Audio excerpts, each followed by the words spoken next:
તમારા ઈષ્ટની તુલના કોઈ સાથે ન કરશો. જેને માનો એને પછી કોઈની સાથે જોડો. નિષ્ઠા એક રાખો. તમારા ઈષ્ટને બદલશો.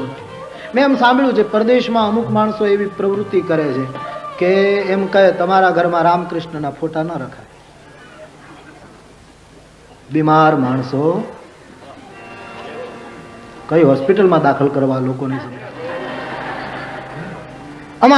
અમારા વર્તુળમાં આવો, અમારા ફોટા રાખો, રામકૃષ્ણના ફોટા કાઢી. તમે કાઢશો નહીં. તમારો ઈષ્ટ એની સમાન આ વિશ્વમાં કોઈ નથી. उसको पकड़ रखो.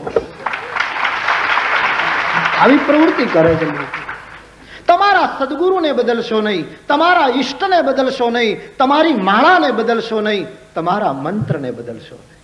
તમારો સદગુરુ. તમે જ્યાં ત્યાં ભટક્યા કરશો, અહીંયા જશો ને અહીંયા જશો, નામાં તો બધાને વંદન કરો, બધા પાસેથી આશીર્વાદ માંગો, પણ તમારી નિષ્ઠામાં ફેર ન પડવા.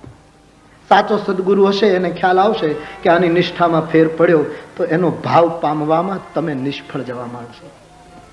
એક નિષ્ઠા. અર્જુનને દ્રોણાચાર્યે કહ્યું કે સામે શું દેખાય? કયું વૃક્ષ. હવે શું દેખાય? કયું ડાળી. હવે શું દેખાય?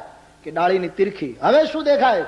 કે પાન. હવે શું દેખાય? કે પક્ષી. હવે શું દેખાય? કે એની બંને આંખ. હવે શું દેખાય? કે એની ડાબી આંખ. અને દ્રોણાચાર્ય કહ્યું તીર માર.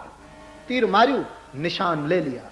એમ એક વસ્તુ જ્યારે દેખાશે ત્યારે તમારો પરમ વિશ્રામ પ્રાપ્ત થશે.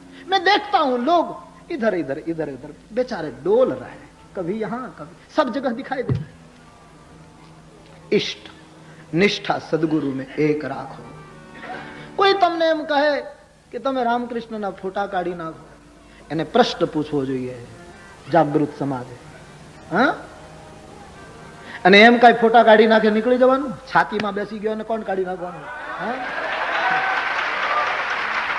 એમ કઈ ફોટા ફોડવાથી કઈ બંધ થઈ જાય? ધર્મ અને સંપ્રદાયોના પ્રચારો આ રીતે ન થઈ શકે. ધર્મ તો વહેતી ગંગા છે. તમારા ઈષ્ટને ન બદલો. તમારા ઠાકોરનું નામ તમારા માટે સર્વોપરી છે. કોઈ પુરુષ અતિ સુંદર હોય, કોઈ મહિલા પોતાના પતિનું નામ બદલીને એ પુરુષનું નામ રાખશે? સુહાગણ નારી આવું નથી કરતી. એમ આ દેશનો ભક્ત, આ દેશનો સાધક સુહાગણ છે. એ કોઈ દિવસ ધણી ન બદલે.